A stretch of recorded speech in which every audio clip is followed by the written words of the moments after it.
Welcome to this episode of the Limitation Is A Mirage podcast. Today I have another superhuman guest in James Heybourn, who is an online coach, a PT, a wonderful, awesome guy who I have known for quite a while now. We've interacted, we've both trained with our clients within each other's group. So I just thought some of the stuff that he does and ideas are good. So I thought I would check him out and get you on the podcast and go on a wee rant at the start, and then you can elaborate on all of that nonsense that I just said. So, James, welcome to the podcast.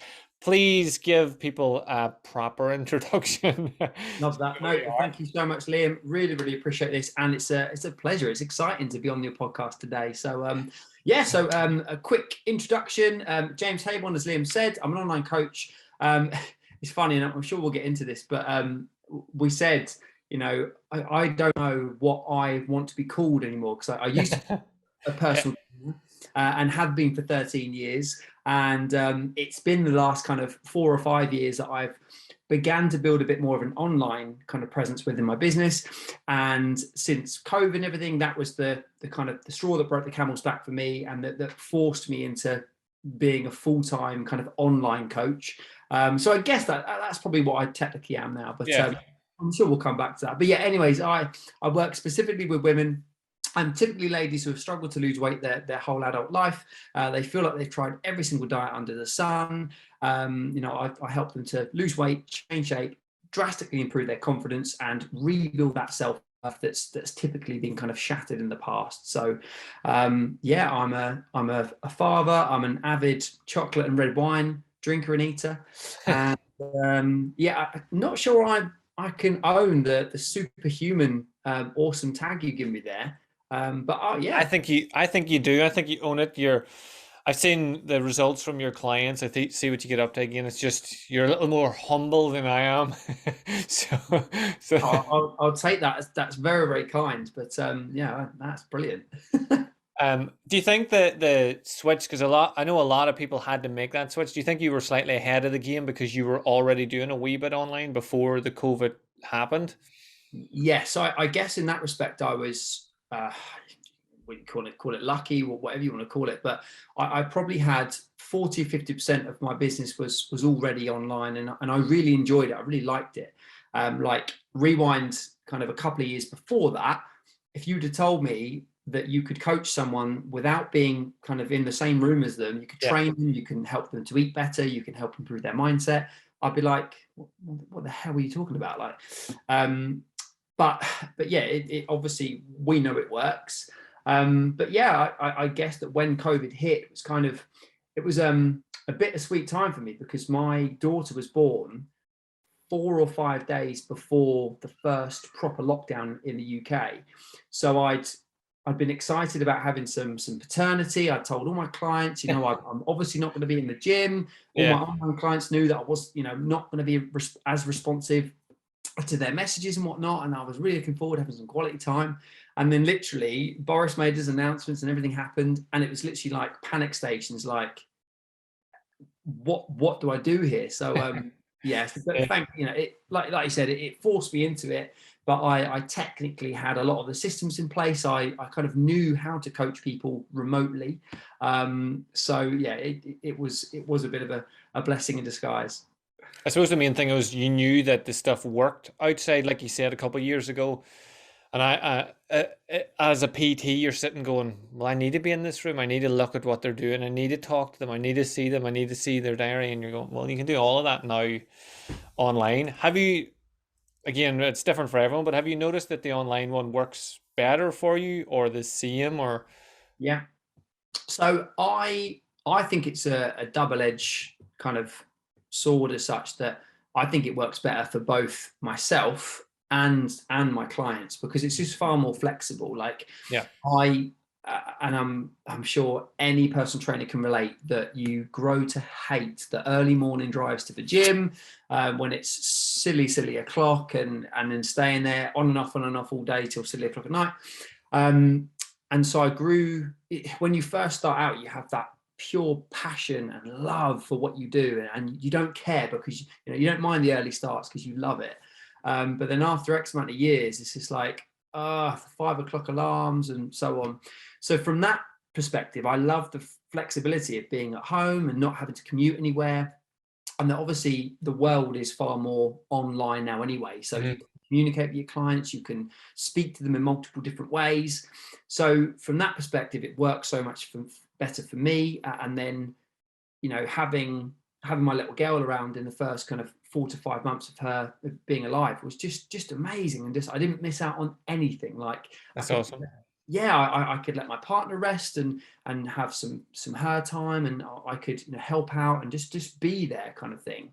But then still support my clients, give them everything they need, make sure they got up-to-date programs, make sure they get regular kicks up the backside, whatever it is.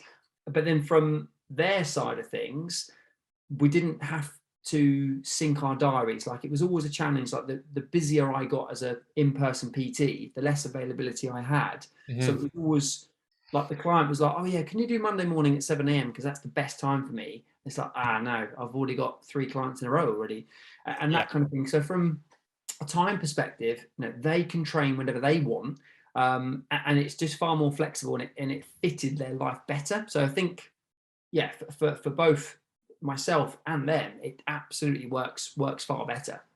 Yeah, and I like the idea of, because you're not just doing, I'm a PT in person, now I'm a PT online, and everybody comes to you on their certain hour and stuff. You've turned into more of a flexible thing where you can work in person, you can work with group, you can pinpoint all of the little problems that people have. But I would notice from my groups anyway, that community aspect, whereas when the person was 1-to-1, they had to wait to Monday at 7 o'clock for you to go, here, I really struggled last Thursday. Whereas last Thursday, now they can post straight into the group, I'm struggling, and 50 people will jump on and go, well, when I struggle, I do this, and this is a thing that you could do, and this is what you could try. And then your idea there, you're saying about the flexibility it gives you after you start to hit the 5 a.m. alarm. I find that a lot of PTs don't realize that, like, they're young now, they're early 20s, they've no family, they've no real idea of what it's like to have a bit of freedom and money. So they love, and because you have a passion for what you're doing, you love it and you don't care. We all did it. But if you could get to that mindset now, we start out and you think, what would 5 years from now James want, and 10 years? And like, because I know you're the same as myself, you're already thinking about the next shift, the next phase. What do we do now? Where we go? So whenever your clients are coming to you, is that something that you try to embed in their thinking? Don't just come here to train like you would as a PT. Just come, lift your weights, go home, look after your food, let's get in shape. Like, do you now start to put in, what sort of diet, I'm going to use diet loosely, but what sort of diet are you thinking about? Is that maintainable for 5 years, or is it life-changing habits? So is that something that you try to incorporate with your clients from the start now? Yeah, 100%. And that's, you know, 'cause it's mad how your approach and your mentality changes. And exactly as you said, you know, because when I was younger, I had no commitments, no responsibilities, no one to depend on me. You know, the money I earned was completely mine. I could do what I want with it. My day was completely mine, all those kind of things. But then as you get a bit older and more slightly more mature, I'm still quite mature, and then you have a family and you get a mortgage and all the boring adult things. You realize that, you know, you have to think about other things, and it all has to be a bit more balanced. So when I first start working with a client now, it's not a case of, right, we need to get you to train as much as physically possible, we need to get you to eat as perfectly as possible, because most people don't have the time or the headspace to deal with that when they're, you know, like my clients, they're juggling kids, job, running a household, all those different things, and all the stresses that they bring. They don't need me telling them they've got to exercise an hour and a half a day, 5 days a week, and meal prep and this all the stuff which, if you have more time and freedom, you can do that. But for most people, it's just not feasible. So the first kind of thing I ask them is, what's realistic for us to work into your life right now?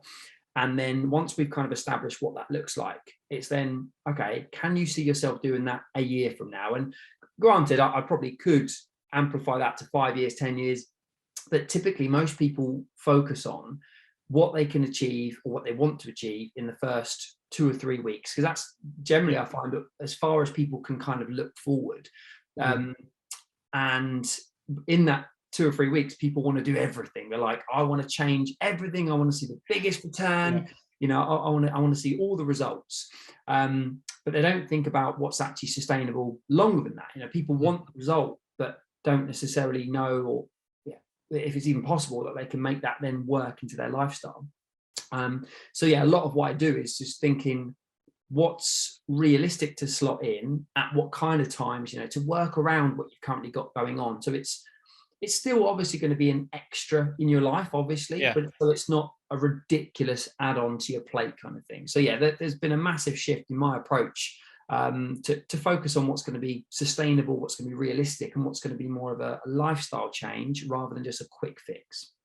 I think a lot of people got caught up in the quick fix, especially when the 12-week transformation started to appear and all these ridiculously ripped photographs and people going like, I would have had it, can you make me do that? And I'm like, yeah, but you won't be able to make you do that because you're not free all these hours. You can't, like, it's just ridiculous to try to maintain that for a normal, whatever normal is, a normal human who has life and kids and family. And it's easy for me sitting, like, I don't have kids or a wife, so I can sit going, we'll just make the time's your own. And like, but if I wasn't in thinking from the client's perspective, I would be able to say that.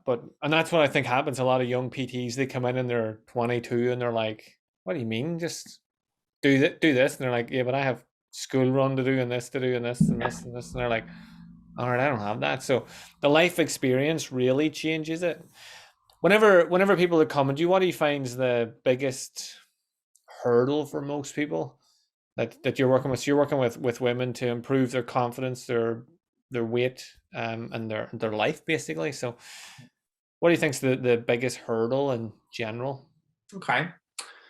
So sometimes it's lack of belief. I find that when someone's tried however many times, you know, repeatedly a different diet, the same diets again and again and again, thinking that they're going to work again, and it doesn't work, and then they try again, it doesn't work, and try again, doesn't work, etc. I mean, we know that for the most part, diets absolutely can work, you know, and for as long as you stick to them, you know, they absolutely can. The problem is, can you stick to them? Is it going to fit into your life?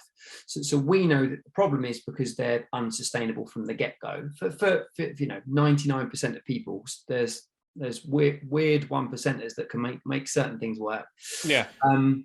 But I find that they're always branded to be the quick fix, the like, no risk, no chance of failure, you know, you're absolutely going to make this work kind of thing.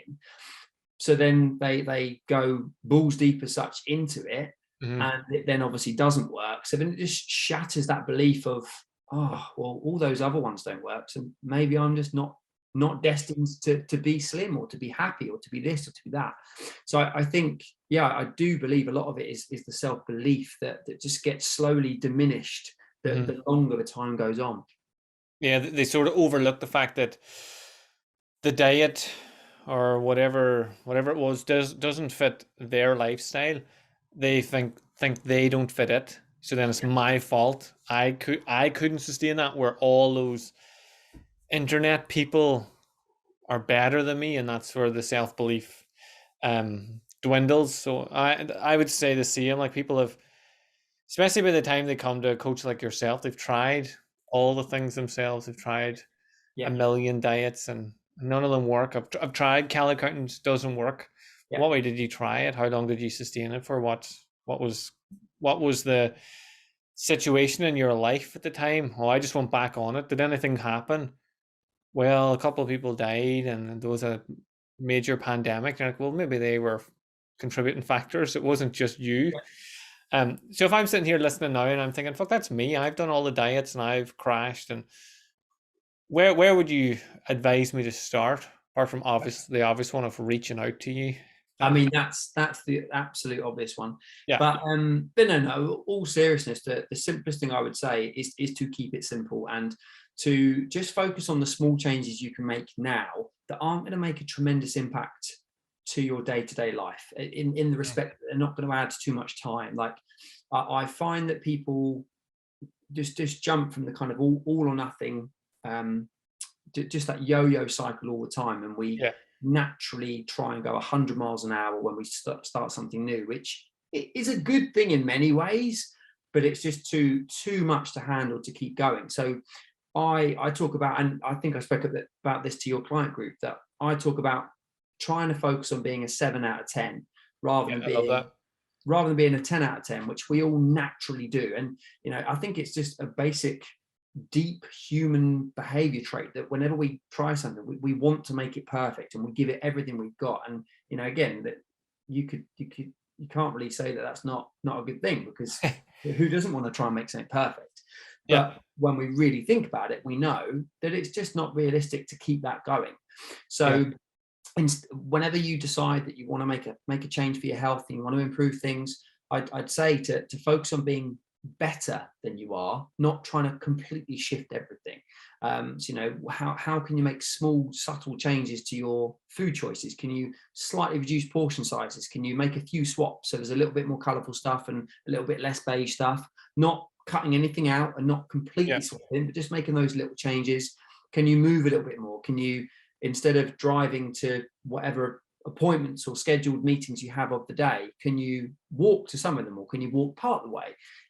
If you always force yourself to do an hour's workout and it never lasts for a long period of time, could you do a couple of 30-minute workouts across the week? Like, it's just looking at how you can make those simple small changes and factor those in, because they're far more likely to be factored in, rather than those big ones which would make results come faster, but we're unlikely to actually make them happen as such. They're not going to stay. The results will be fast, but they'll be short-lived.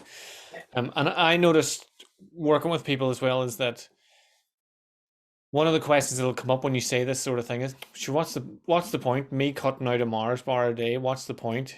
And you're like, well, add that up over your week. That's a day's worth of eating in a week. Yeah. Or whatever. It's exactly. Close enough. I mean, it's a right, but anyway, whatever it is, it still makes a difference. If you do that over a year, if you have a tendency to eat 2 Mars bars in a day, but you just eat 1 over a year, that's massive. Yeah.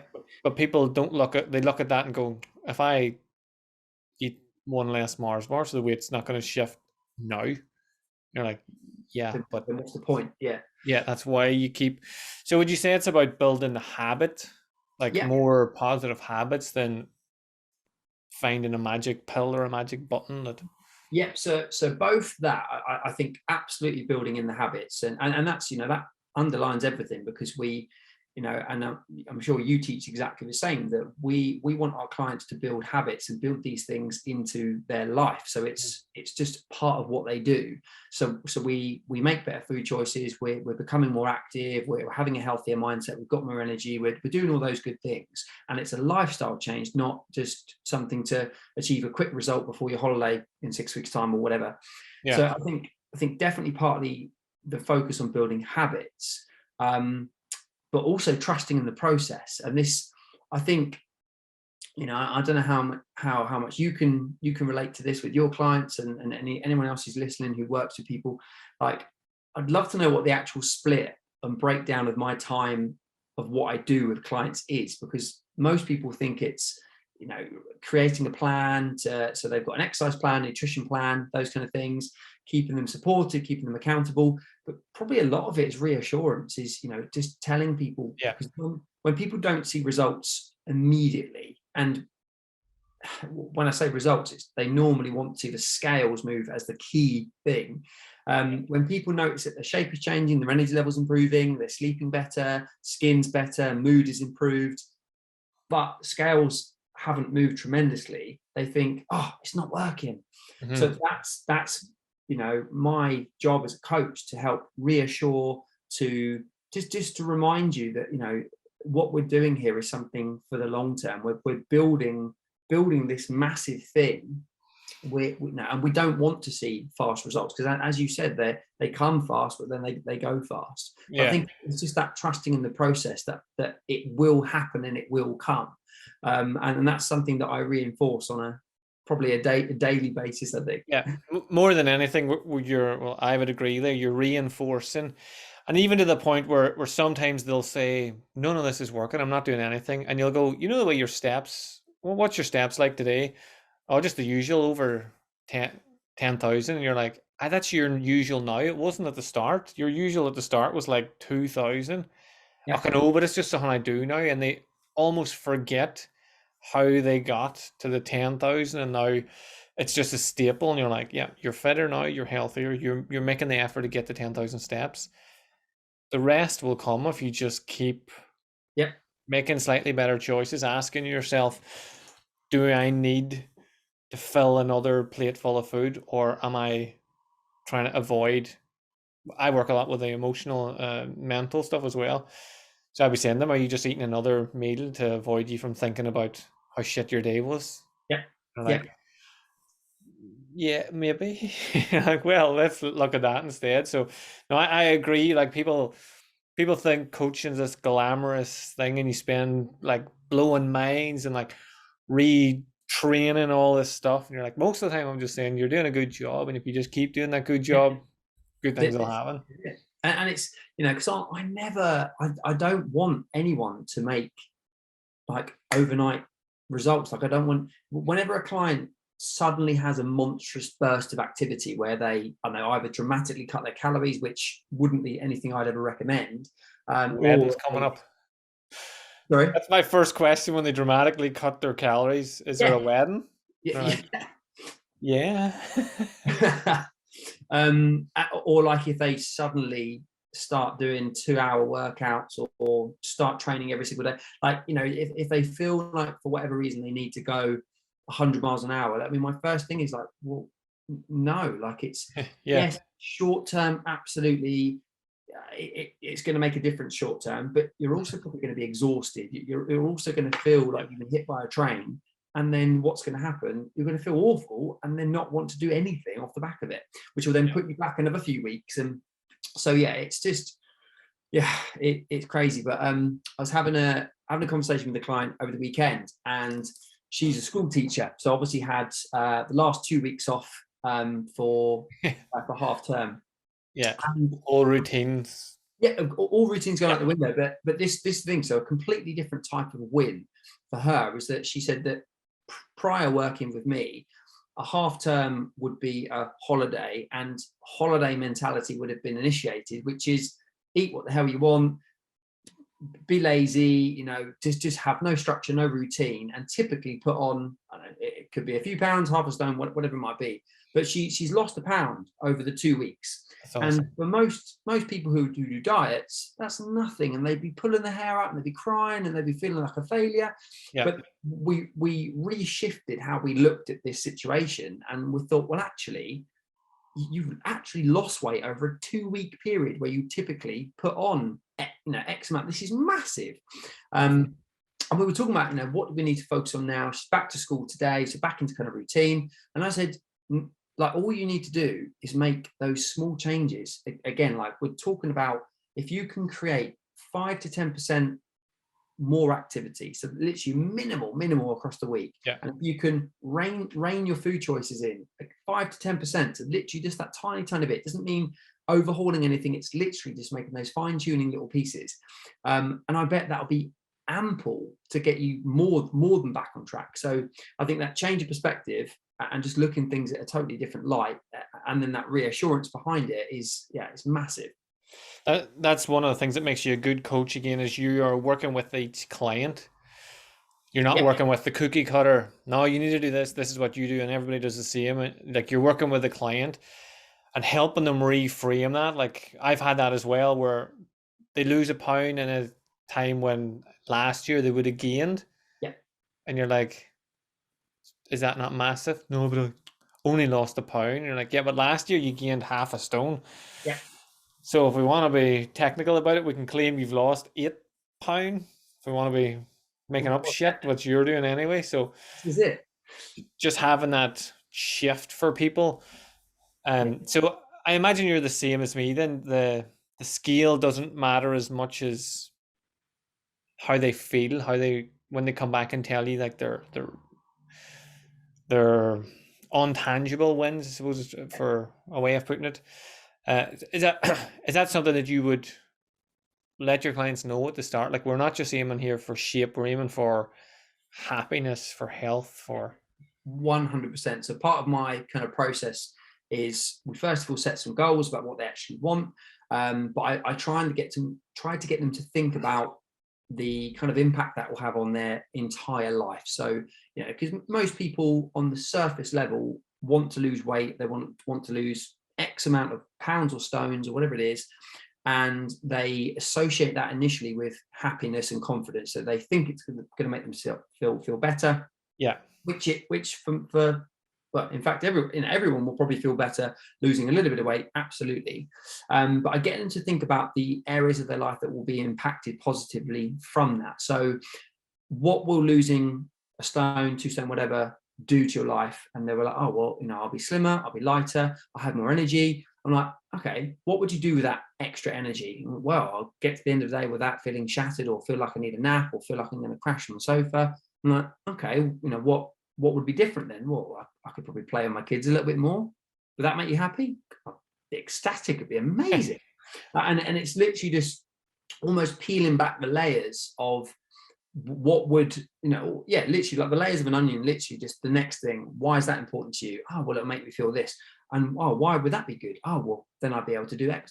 And I think when people start to realize that it's less about the scales and more about the impact on their life, it's a huge shift. And again, it helps to move away from that diet mentality and more onto lifestyle of a focus. So in the beginning, we focus on, you know, the what and the why, why they actually want to achieve these goals and the impact it will have.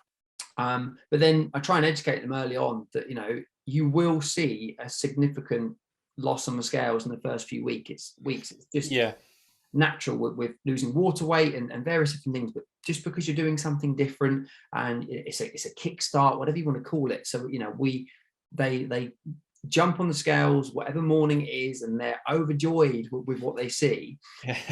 And that is the focus. But I try and shift it away and say, right, we'll celebrate that as a win. It's a sign that, you know, that things are working. But how are you feeling yourself? And they say, oh, I feel great. I've got more energy. I'm less bloated. You know, this is improved, or I ran a little bit further this week, or I did an extra 5 squats, or whatever it is. But I try and get them to focus on the different health markers and the other areas, because the more we can do that, when they have a not so great week on the scales, which inevitably is going to happen, it's less of a emotional blow. You know, if we try and remove or lessen that emotional attachment to the scales, and we're focused on the other kind of markers, then it's only one piece of the puzzle. And that's the message I want to get to clients, that yes, weight is important, and, you know, if we are overweight, if we're obese, it's not healthy, absolutely, but far more benefits and better things to focus on. I think it's why having a coach is so important, because if you're doing this journey on your own, which a lot of the girls will have been before they come to you, you are just measuring the number. It's just a numbers game. The number has went up, I'm terrible. The numbers went down, I'm great. The numbers up, I'm terrible. Down, great. Whereas just asking the question, because it comes up, I want to lose weight, I want to be 10 stone. They always have a magic number, which I always find funny. I want to be 10 stone 3. You're like, why? That's the last weight I felt good at. Yeah. Totally. How long ago was that? 20 years ago. Yeah. Maybe life's a bit different now for you, maybe. But even just like you're saying, like peeling the onion. Why? Because of this. And what will that do for you? It'll do this. And what does that mean? Right? And then they're almost getting to the point where they're like, God, I never even thought of that. And then if you get 6 layers deep and they're crying, they're like, well, I do all this. And you're like, and I know when I've got through to clients when they say, I wasn't expecting this on that call.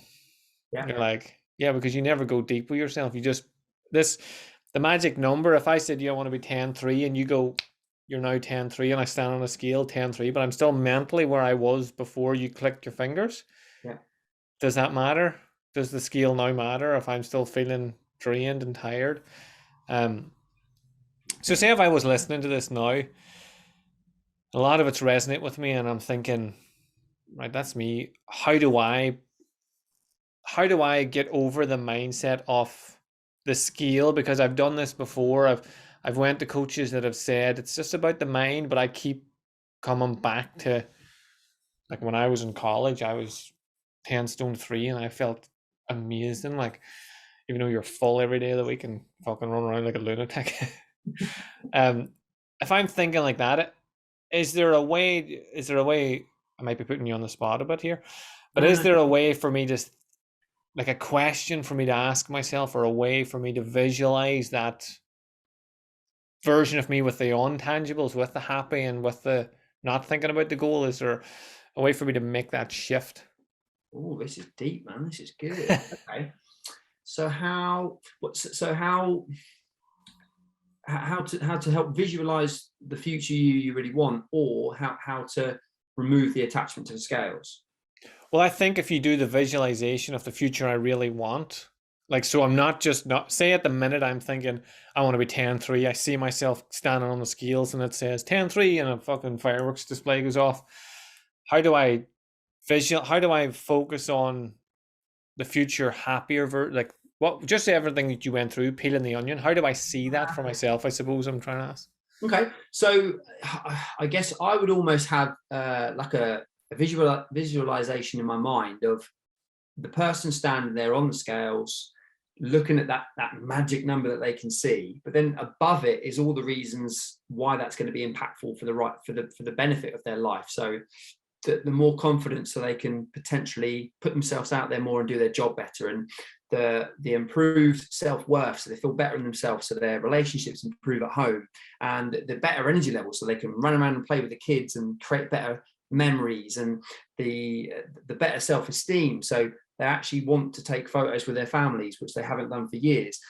I would have that image in my mind and almost layer it up, layer it up, layer it up, layer it up. So there's more of these positive reasons on this piece of mental paper, so that by the time you move your eyes to the top of the page, you've got all these incredible reasons and all these different kind of parts of your life as such that you can't even see that number on the scale, because it's not a true reflection of what you're actually working towards. It's the first thing, it's the surface level that we think we want.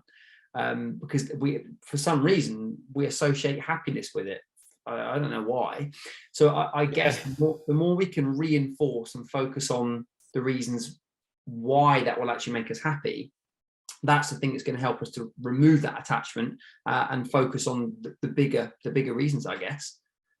I love that idea of your stacking all of the good on top. So great words. Yeah, it's pulling your attention up to where you're going, and the more you focus on that, the more you feel the benefits. Because even the magic number, like, I would be asking clients so you hit this magic number on Monday the 4th of December, Monday the 11th of December, is it still that magic number, or do you want it to go lower? Do you want it to be the same? Like, and what if we were to get a scale that's super ridiculously precise? So now that's 10.3.01457. Next week, does it have to be that again, or where does the number end? And they'll say, oh, no, you know what I mean, like around about there. And I'm like, so now your goal target isn't precise enough anymore. You're around about 10.3, could be 10.5, it could be 10, it could be 10.10. So that idea of, like, even me just trying to visualize myself, put myself in the client's perspective, if I'm looking down at that scale and it's saying 10.3, what did that do for me? I have to think about it. Well, what did that do for me? Well, I'm happier. Fucking James said I have to go deeper than happier. I'm more confident. How am I more confident? I feel comfortable in my clothes. So then even that, the comfortable in the clothes, takes away from the weight, because you go, fuck, I actually feel comfortable in my clothes already, and I've only lost a couple stone. Like, I just love the idea of you're trying to get everyone to go deeper than the base of I want to be lighter. And you're like, brilliant. So let's work out how to take a pound off you. Would that do? Well, no. Well, no, but that's you've lost weight. You're lighter. You're lighter. Yeah. Congratulations. Yeah, you did it. Finished. You've completed it. You've completed the gym. You completed weight loss. Let's go. Yeah. To just that, it's such a simple technique to just definitely. So just to add to that, so I think as we've said, a lot of what we do with coaching is reassurance and just reinforcing lots of things like that.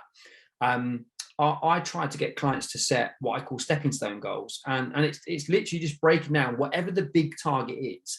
And I always have a weight target, but I try and kind of reduce the attachment to it by having that as one of 4 or 5 goals.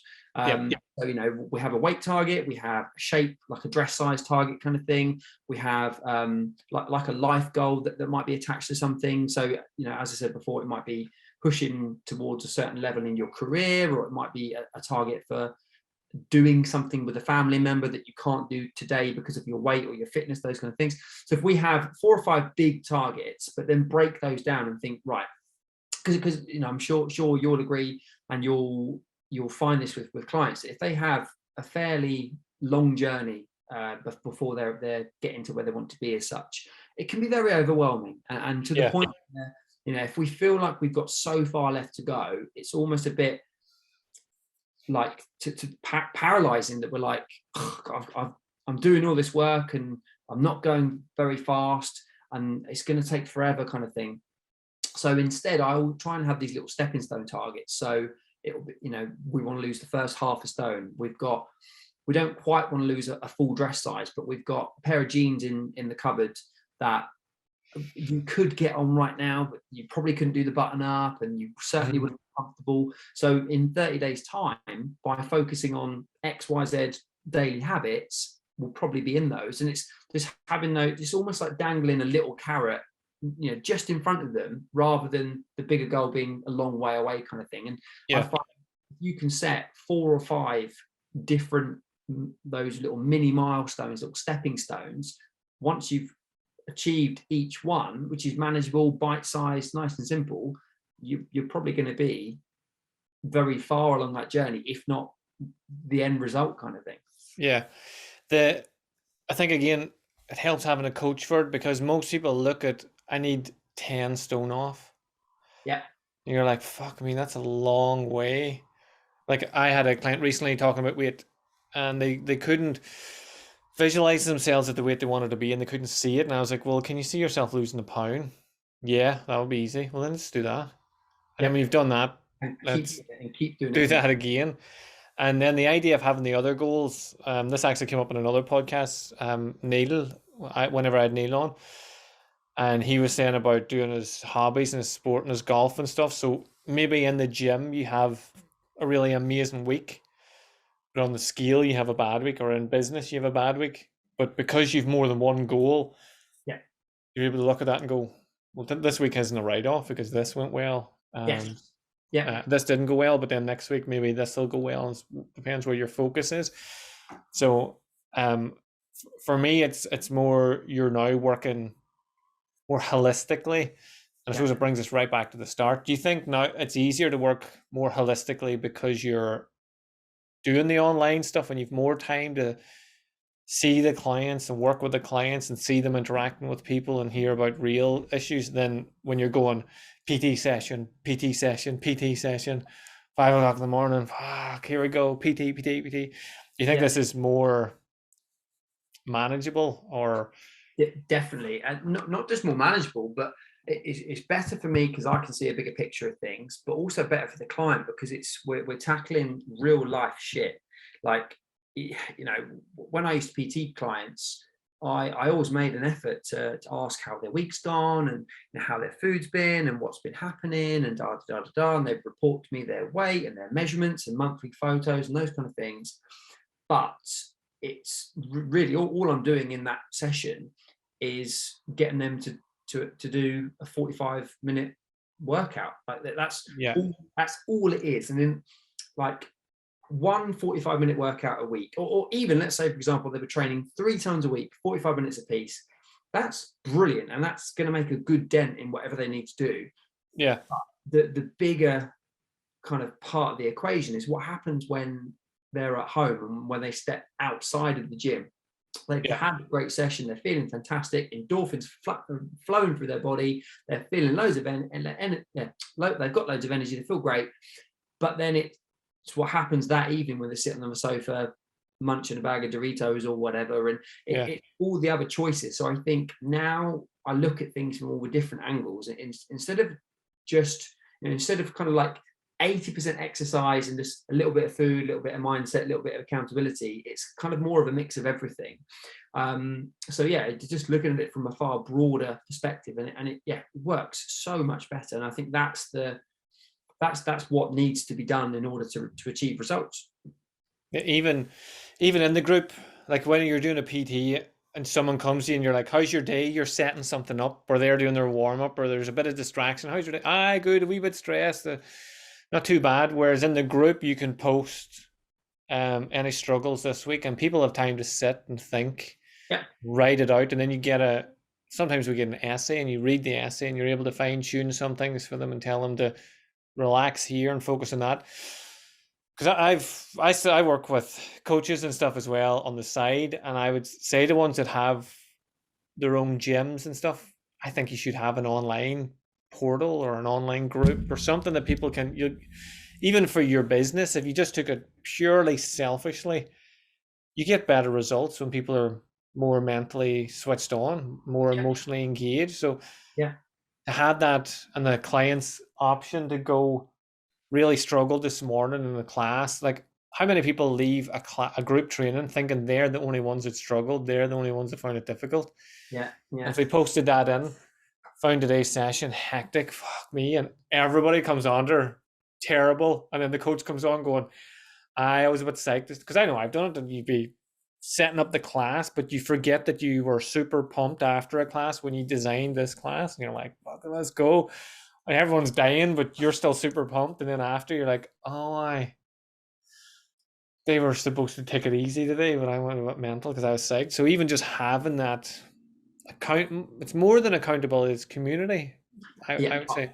I was literally going to say exactly that, and it's interesting that it's something I picked up from Jen and Emma inside Neill's group, and something that I loved about just their ethos. And I think.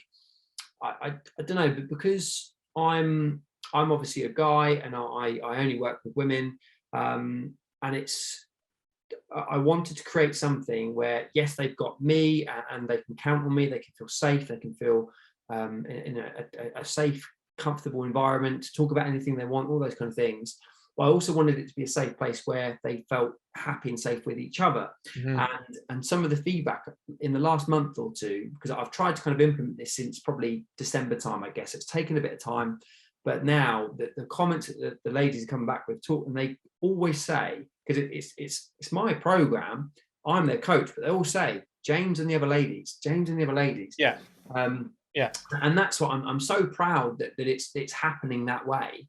But I think that feeling of community, of being part of something else, that feeling that you're not alone, that because it's easy to feel like you're the only person that's struggling, or especially when we see, like we spoke earlier about, seeing on social media 12-week transformations and people looking incredible and all this kind of stuff, which obviously happens, but we only see the tip of the iceberg. And I think, a lot of my clients look at other client transformations and think, oh my God, what are they doing different that I'm doing? And I try and make it apparent that all these people are real people, that yes, they've achieved this fantastic result, but they've struggled. Like we've had weeks when they've had meltdowns, and they've been pulling their hair out, and it's been difficult, and they've had sad things happen in their life and stress going on and this, that, and the other. That it's not been all simple, plain sailing, sunshine and rainbows, because obviously that, in the real world,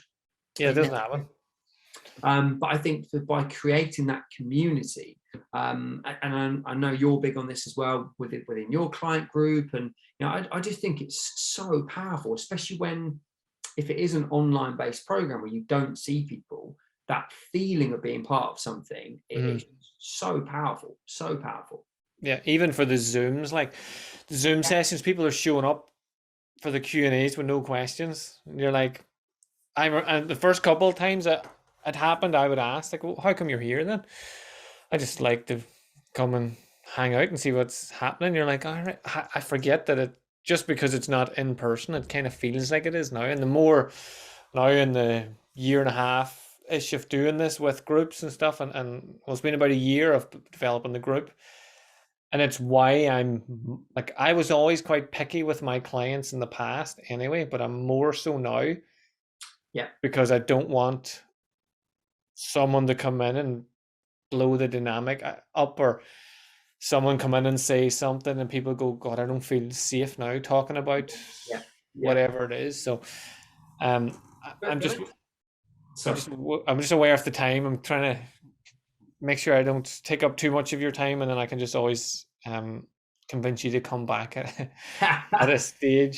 I would love to. I can't believe we've been chatting for a while now, and it's literally gone like that. But so I was literally just going to say that is just a real amazing sign of you, of how great you are, because it's easy. Thanks. When you no, but seriously, dude, because it is an amazing thing, because when you run your own business, you know, it is only you, and there are obviously times where clients come to you, or potential clients come, and you're like, yeah, don't care who you are, like I need the money. Like, you could have that kind of attitude, but because you obviously value the kind of, what's the right word, like not just the community feel, but the quality of the place that you have right now. You don't want a bad egg to spoil it, kind of thing. And I think that's awesome, mate. So well done you, sir.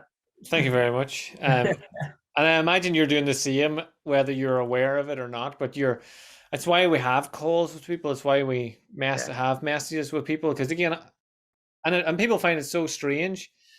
They'll just come to me like, here, can I join your group? And then you have a wee conversation. You say, I just don't think it's for you. And they're like, but I have the money. And I'm like, yeah. I don't, like, I just don't think, I don't really suit a dress, but I could afford a dress. But it doesn't mean I should go and buy one just because I have the money for it. Sure. I think I do. I'm just thinking, I've done like 4 or 5 videos in dresses. That was a bad analogy. I look great in a dress. I don't know what you get up to over the weekend, my friend, but but no, I know what you mean. I know exactly what you mean. So for anyone that wants to reach out to you and find out more about what you do and join your community, where do they find you? So nice and simple. It's just James Heybourn on Instagram, James Heybourn, or James Heybourn Fitness on Facebook. And yeah, by all means, send me a follow, drop me a message, say hello. There's all over both my profiles, there's plenty of information about my 2 coaching programs. And of course, if anyone just wants to ask a question, then feel free to fire one across. But yeah, no, not a problem at all. Brilliant. I will link everything below as well, just so it's easier for people to find. I know James is as approachable as I am, so if you do have any questions, just fire them out. Don't be asking me, is it okay to ask them a question? Just go for it. Ask them the question. Honestly, open book. Please do. Cool. James, I really appreciate you taking your time up for the podcast. Thank you very much. And for everyone else who is tuning in, have a super awesome day, whatever you get up to, and I will speak to you again soon. Fantastic, mate. Thank you so much for having me on. Welcome.